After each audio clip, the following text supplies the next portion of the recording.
Welcome to the Electric Wire Podcast. We bring you news and views on the most pressing issues facing Wisconsin's electric industry, from policymakers, executives, and customer and environmental advocates. Bringing you these discussions, we are the Customers First Coalition. Here's your host, Executive Director Kristin Gilkes. Welcome to the Electric Wire. I'm Kristin Gilkes, and I'm thrilled to welcome you to this episode featuring a discussion about small modular reactors, sometimes called SMRs, and the future of nuclear power. Let me introduce you to our very special guest first, and then we'll get right into the conversation. Brent Ridge joined Dairyland Power Cooperative as president and CEO on July 13th of 2020. Prior to joining Dairyland, Ridge served as vice president of corporate services and chief financial officer and treasurer at Energy Northwest, a Washington state not-for-profit joint operating agency. He also served as vice chairman of the Corporate Nuclear Safety Review Board for Columbia Generating Station, which is a nuclear commercial energy facility located 10 miles north of Richland, Washington. It is owned and operated by Energy Northwest. Ridge earned a bachelor's degree in civil engineering from the University of Idaho and an MBA from Regis University in Denver. He also completed the reactor technology course for utility executives at MIT, the utility executive course at the University of Idaho, and the advanced management program at Harvard University. We invited Brent to join us on this topic today because Dairyland Power Cooperative and NuScale Power recently announced the signing of a memorandum of understanding to evaluate the potential deployment of NuScale's advanced nuclear technology. Under this agreement, the two parties will work together to explore NuScale's small modular reactor technology and support Dairyland's due diligence process in evaluating affordable, reliable, and carbon-free energy solutions. NuScale's Voyager power plants are flexible and able to perform load-following maneuvers to meet grid capacity needs due to the intermittency of wind, solar, and hydro generation, facilitating the growth of renewables. Additionally, NuScale's technology is particularly well-suited for placement at retiring coal plant sites, preserving critical jobs in the energy industry and helping host communities facilitate the transition to a decarbonized energy system. Joining me to co-host this episode and ask a few questions of Brent is Phil Montgomery, a retired lawmaker who represented the Green Bay area in the Wisconsin State Assembly from 1999 to 2011. In that capacity, he served as the chairman of the Assembly Energy and Utilities Committee and championed proposals to help open the door to more nuclear energy in Wisconsin. Phil also served as the chairperson of the Public Service Commission, appointed by then Governor Walker in 2011 and serving at the commission until his term ended in 2017. Phil was also a great boss who got me involved in energy issues back in 2005, so it was great reconnecting with him again. I'll turn you over now to the conversation with Brent Ridge of Dairyland Power Cooperative and Phil Montgomery. Welcome, Brent. It's such an honor to have you here joining us today. Thanks for coming to Madison. Thanks for having me. It's a pleasure. And you're in Madison today. Tell us about the luncheon you are doing later this afternoon. Yeah, I have an opportunity to present, be on a panel with the Wisconsin Technology Council, and going to talk about nuclear energy and the things that Dairyland are doing to research what our future energy portfolio might look like, and our efforts to decarbonize and integrate more renewables into our system, but do so in a way that's measured and cost effective and supports the environment at the same time. Perfect. So tell us how you got to Dairyland. What path did your career take to get you here? Yeah, it's an interesting path. So I started out as a civil engineer working for a construction company doing heavy civil work on the West Coast. Did that for 12 years and went to work for Energy Northwest, a utility in Washington State that's a joint action agency. And I started there in power plant maintenance and construction. Eventually, after an 18-year career, they ended up as the chief financial officer, the chief risk officer, the treasurer, and the vice president of corporate services. Saw the Dairyland opportunity as an opportunity to lead a great organization, and here I am today. And I've been here for just shy of 2 years, all of which has been interwoven with COVID. Are you back in the office full time? When did you get back? Well, it's been in two stages. When I got here in July of 2020, we were pretty much in the office. And then when we saw localized and then state and then nationwide spikes, we actually sent everybody home essentially from November through February. So November of 20 through February of 21. Then we slowly started to come back.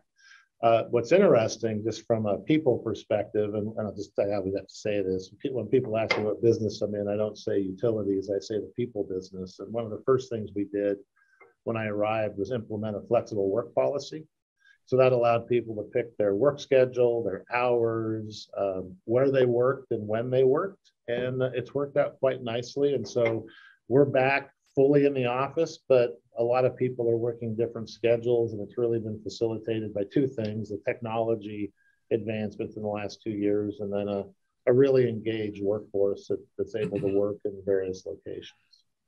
I think that's really smart, especially with the workforce shortages now. I think employers have to be thinking, if we want to keep the top talent, how do we do that?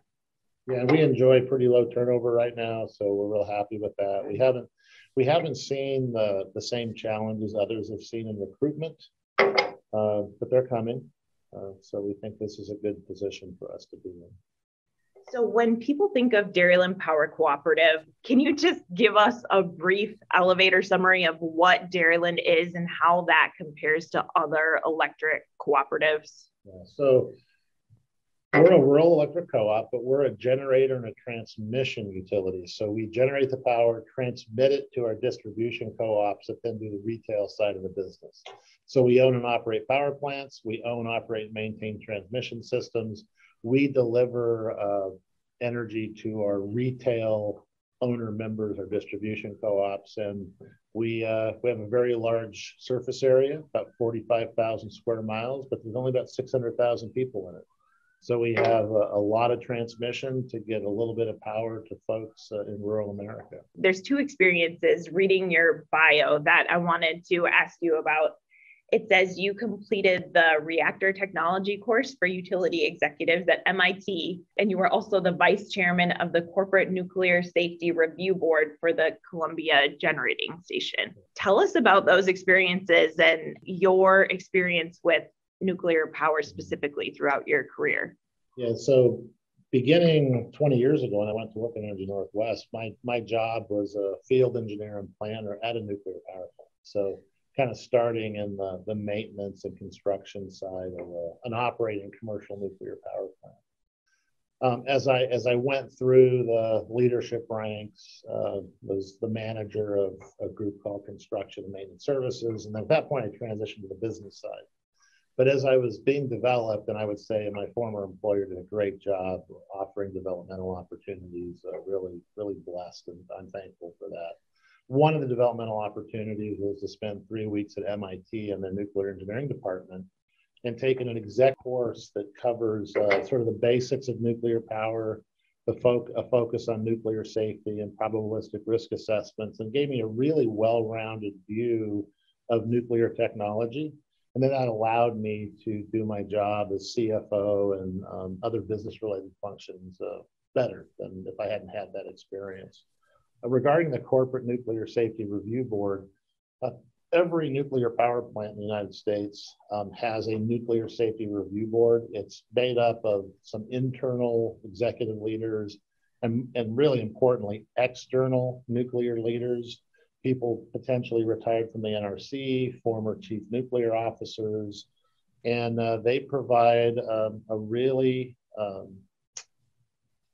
aggressive oversight and look at how a particular nuclear power plant is executing their responsibility for nuclear safety. And so at a nuclear power plant, nuclear safety is the ultimate of ultimate importance. So you have nuclear safety, industrial safety, environmental safety, and that's really why nuclear power is the safest industry in the United States, both from a radiological protection perspective, an industrial safety perspective, and environmental perspective. It's this single-minded focus on safety. Do you think that the safety has continuously improved? And I know that the nuclear power plants of the past are not the same as the proposed units coming online in the future. Can you tell us more about that safety transition?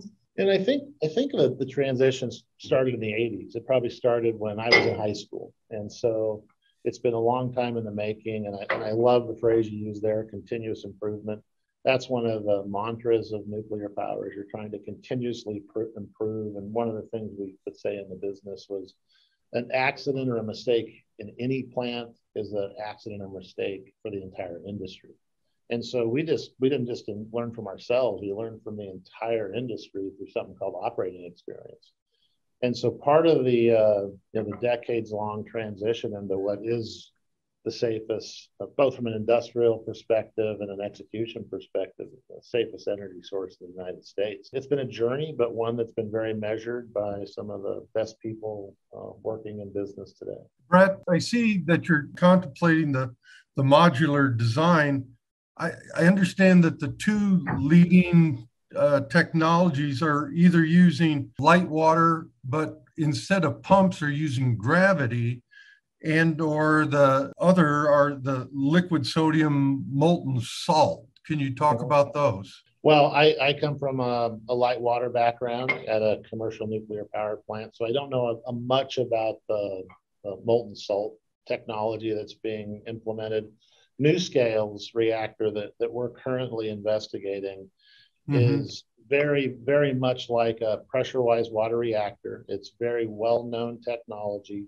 It's contained in a different scheme and a different scenario that makes it much smaller. So it takes everything you would see in a nuclear power plant that's 200 feet tall and 100 feet in diameter, and it takes that and puts it into a much smaller vessel that's then submerged in water. And so there's lots of different technologies being developed right now, and NuScale is the only one that's got the current NRC license, so that's an advantage for them. The other several are moving through that process with different technologies. So our focus is on NuScale because they have the NRC license, and it's very well understood technology, and they've taken what is a very current, safe commercial fleet, and they're upping the safety. The current fleet is incredibly safe, incredibly reliable, and the NuScale is just making sort of the natural progression of technology improvements that made it even safer. So tell us about the exploration of small nuclear reactors that you're engaging with NuScale on. Yeah, so we're committed to a lower carbon future.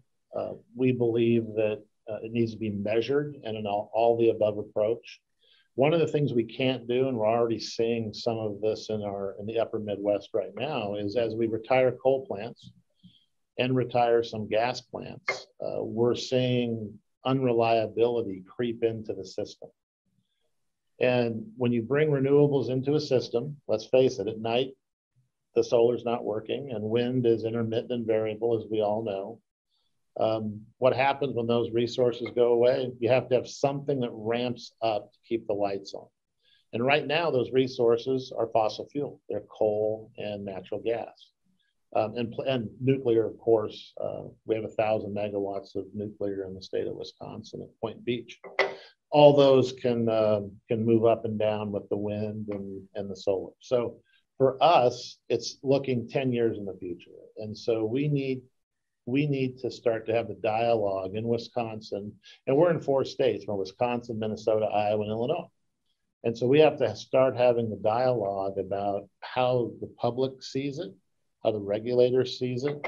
And we're out there talking and having a lot of questions. Most of the press has right now been positive. And so we had 2 focuses on making the announcement that we did.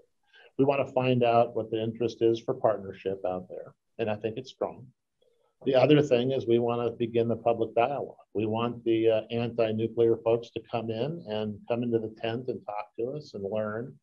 And we have been absolutely, I'd say we've been surprised and certainly pleased that the press coverage has been just about universally positive. We received neutral to positive press in the Madison paper, the Milwaukee paper, the La Crosse paper.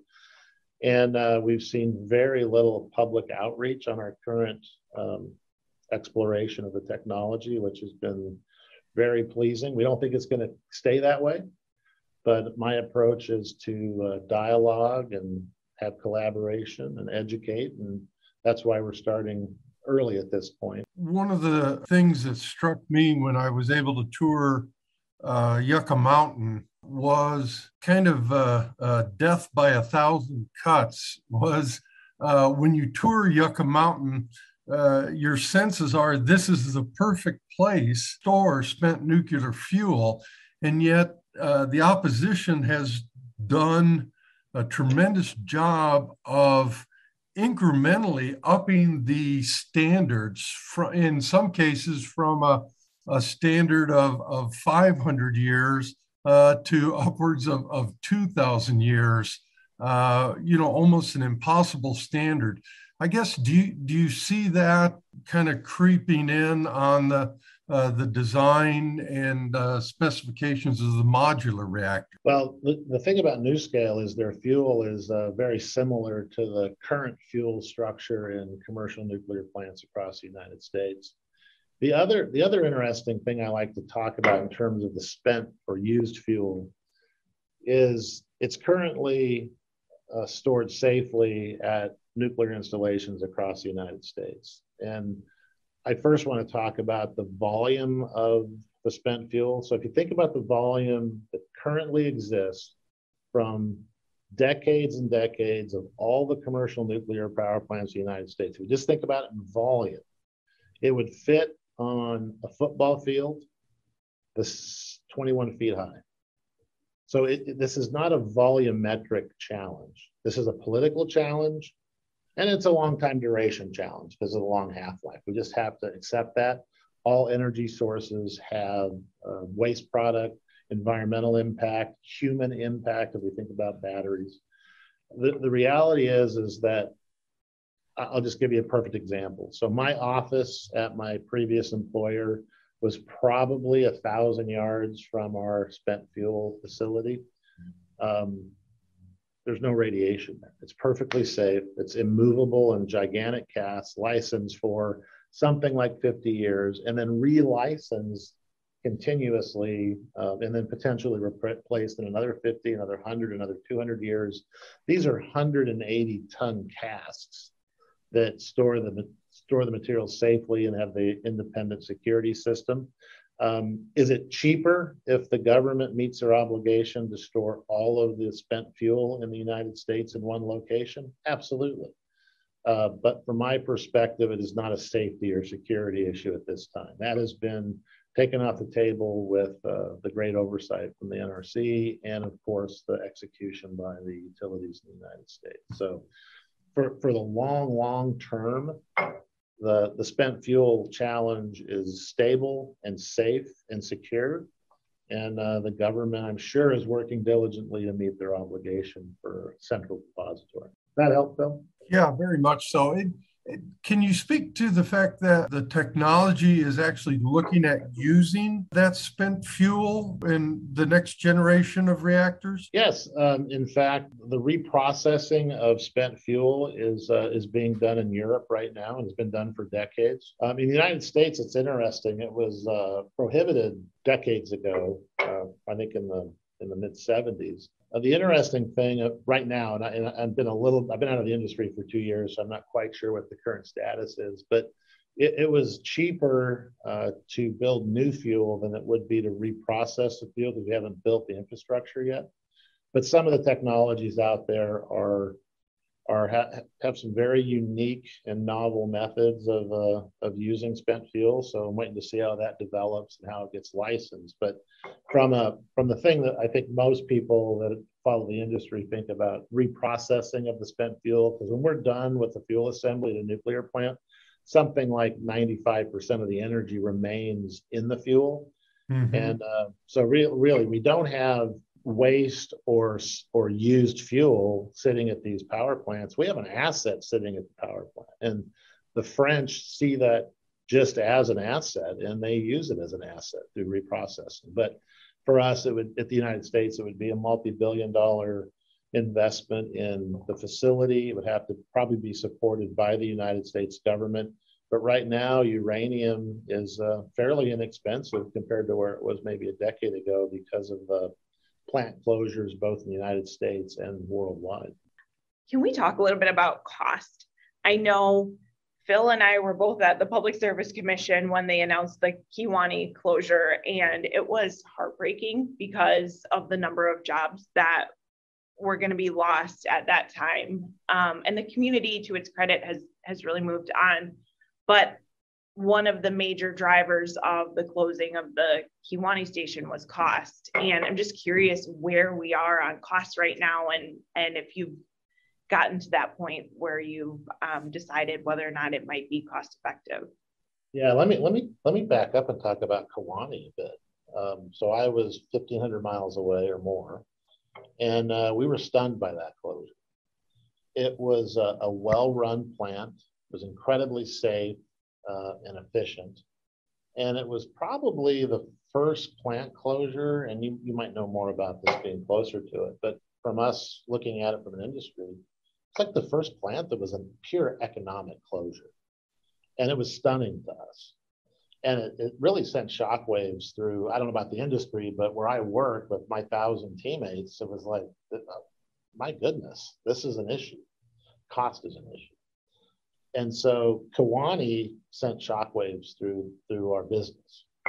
And so let's talk about where we are today. So nuclear, I think its biggest challenge is its cost relative to other resources. So just get that out there.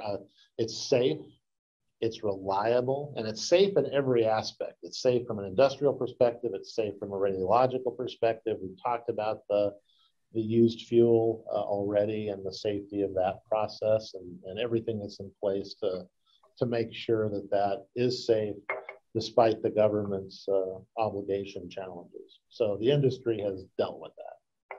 And I'm really pleased with how the industry has dealt with that over the last decade. I think it's very impressive. The issue we have is it cost effective? And so for us at Dairyland, being a rural electric co-op that serves 600,000 humans, many of which live in persistent poverty. For us, our mission is safe, reliable, and cost effective. So we can do safe, we can do reliable, and then the issue with nuclear is where does it sit as the next megawatt we bring into our system? And it used to be in the business that we'd think, okay, to make a nuclear power plant work financially, you need to have higher priced gas, which guess what? We have higher priced natural gas right now. That plus or that and a carbon fee of some sort of cost to carbon at a gas plant or a coal plant. Well, the interesting thing that's happening just since June of 2021, natural gas prices have gone up and they've stayed up. And it's interesting enough, they've gone up long before the Ukraine-Russia conflict. They were up and they've stayed up long before, months before Ukraine. Now they went up a little bit after the Ukraine-Russia conflict. So as natural gas stays elevated, it pushes the entire pricing structure of MISO, which is the Mid-Continent System Operator. It drives up the price that all of us pay for energy. And if I compare today to 1 year ago, the price of power in the upper Midwest, really from Canada to Louisiana, is about double. Now, I didn't look at it this morning, but yesterday it was double, and it's been double for most of the year. What that says is that next megawatt is going to be priced at a higher level, and that puts nuclear in the game. And the interesting thing that nuclear does for us, that it can move up and down, particularly the new scale facilities can move up and down with renewables like wind and solar coming online, going offline.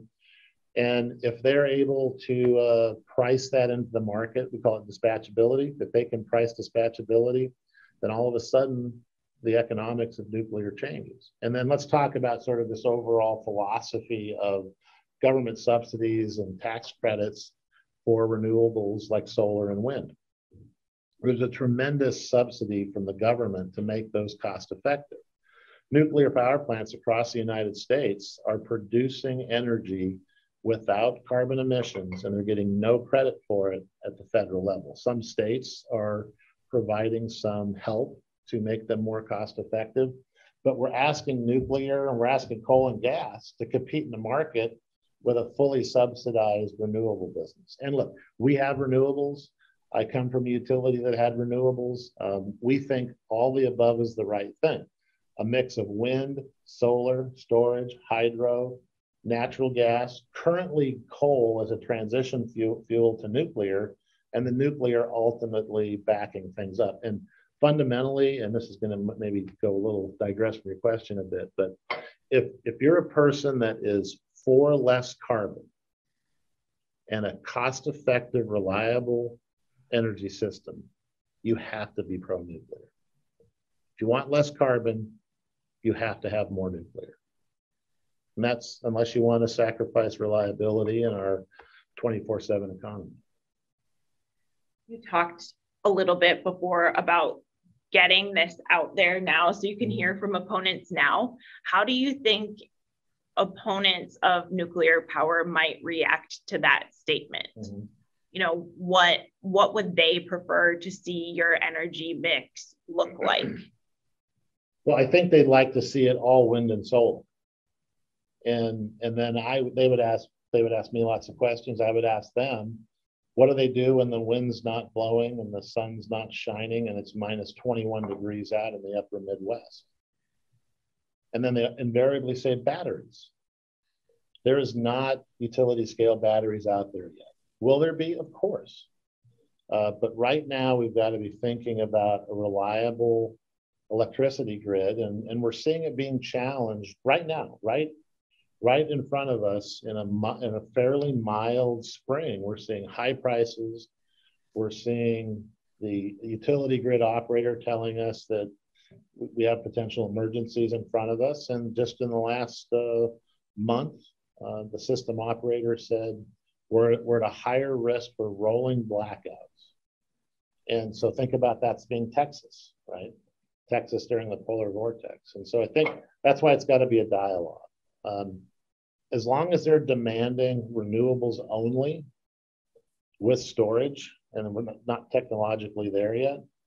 And I would ask them this question, and how do they challenge the system operator that says the very best we can do between now and 2040, if the politics are right, if the technology is right, and the economics are right, the best we can do is have an electricity grid system that's maybe 30% fossil fuel.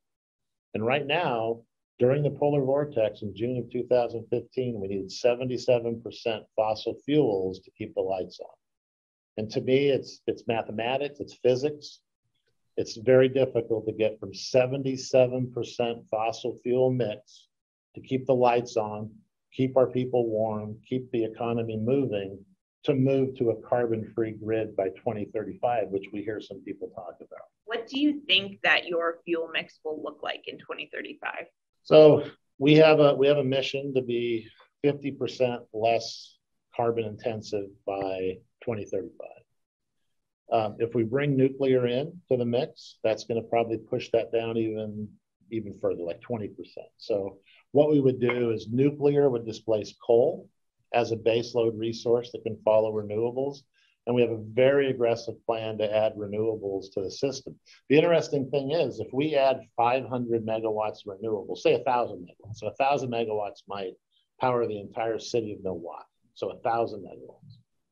If we put 1,000 megawatts of solar in place, we have to have something in place to keep the lights on at midnight.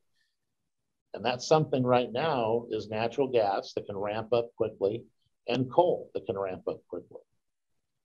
Without nuclear or some massive transition in storage, we are left with gas and coal to keep the lights on in the middle of the night. And what I want people to really think about is utilities have to build our system for the harshest events. Our system, our transmission system, our power plants are not built for a mild May day with a high of 62 degrees. They are built for February 15th of 2021 when we had persistent minus 20 degree temperatures. That's what our system is built for. That's what our capital investments are for. President Biden very much echoed what Brett just said, which is the overall mix of our generating fleet. And there is no model out there that shows us getting to zero carbon without nuclear playing a large part of that mix.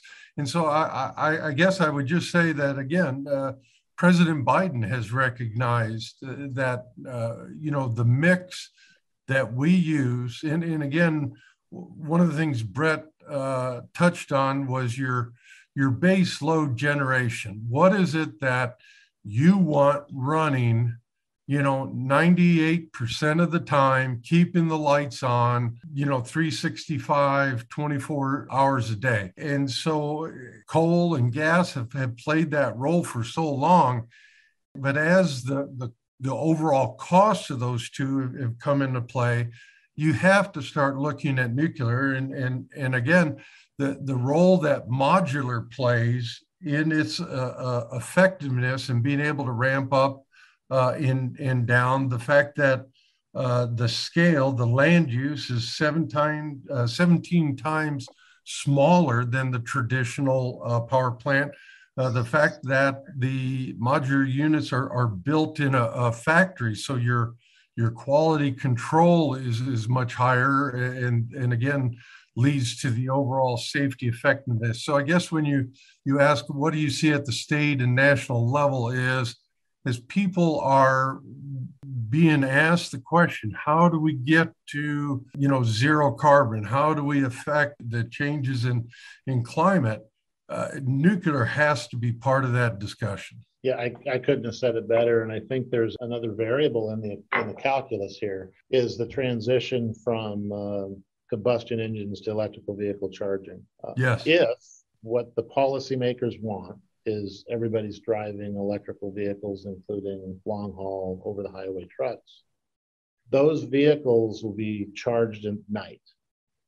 That will drive another electric usage peak into the evening, late into the evening, like overnight.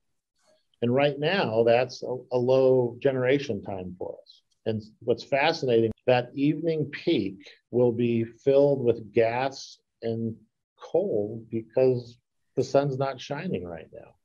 And unless you're blessed with a hydro system like the state of Washington and the Northwest, those electrons are going to be produced by carbon emitting resources without nuclear. And so I agree with everything Phil said. I think the wrinkle to this whole calculus is EV charging, electrical vehicle charging, and the movement of the peak to the evening. And even if you charge them in the day, it's still going to be a significant demand. And the decarbonization of the transportation system is probably where most of our carbon comes from in the United States. So I think it's a noble thing to do.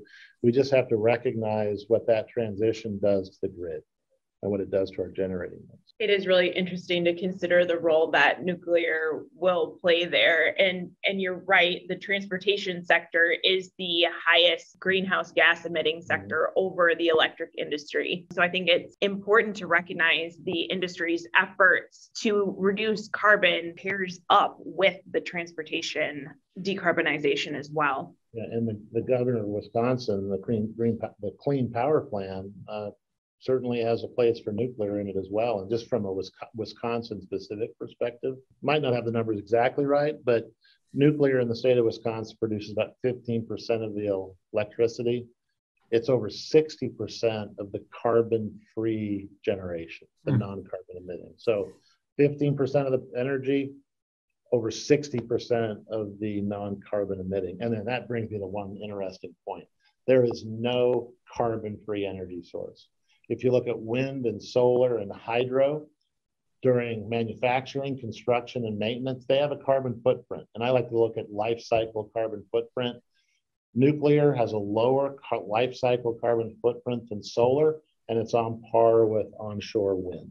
That's really fascinating. And one of the episodes I was going to tell you after this, Brent, but I'll just tell you now, we've done episodes on solar panel recycling and wind turbine blade recycling. And I think those type of episodes have really made me think, and I know a lot of our listeners think, about more of those sort of life cycle implications from our energy sources. And I think all of us want to do the right thing. It's just important to take in all of the factors. We'd love to see hydro. We'd love to see pump storage in Wisconsin.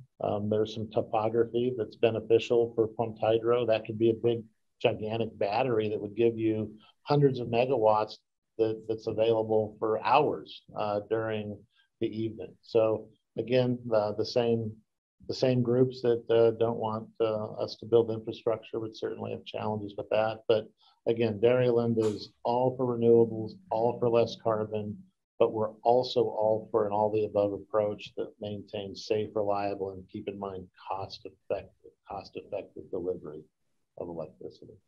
Excellent. All right, well, here's our last question that we ask all of our guests. I'm going to ask you both.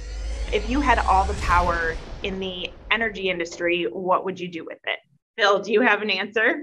Well, yes. I would open Yucca Mountain yesterday. I would continue to explore a viable mix, transitions us as quickly as possible to the least carbon footprint. Thanks, Phil. You're the first guest to ever include Yucca Mountain in your response. I appreciate that. I'm impressed, Phil. That was not on my list of things if I had all the power, and it should have been. So nice job. Well, so for me, I would add Phil's, get Yucca Mountain completed and store all of our spent fuel there and position it for reprocessing in the future from a nuclear perspective. The next thing I'd want to see, and I would just look at our power generation portfolio at Dairyland. I'd have it be nuclear, wind, solar, hydro with some storage. And it's an all the above approach. We're going to have coal for years and years to come to transition. We're going to have gas for years to come for transition. Just think about nuclear. It's going to take a long time to build, and the small modulars still have to be built. And so with all the power you gave me a few minutes ago, those are going to be successful. And our primary base load would be nuclear power, and it would be supporting a large fleet of renewable resources. And again, keeping the lights on 24/7 at an affordable cost for our members. Well, thank you both so much for joining. I truly enjoyed this discussion. That was awesome. Thank you. Thank you.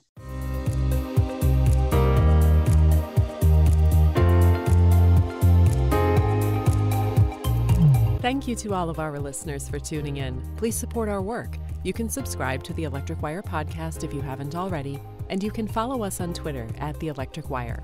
Thanks also to the members of the Customers First Coalition for supporting this podcast. Our members are Dairyland Power Cooperative, Madison Gas and Electric, the Municipal Electric Utilities of Wisconsin, WPPI Energy, Renew Wisconsin, the Citizens Utility Board, the International Brotherhood of Electrical Workers Local 2150, and the Wisconsin Electric Cooperatives Association. Thanks again for listening. We'll have a new episode next month.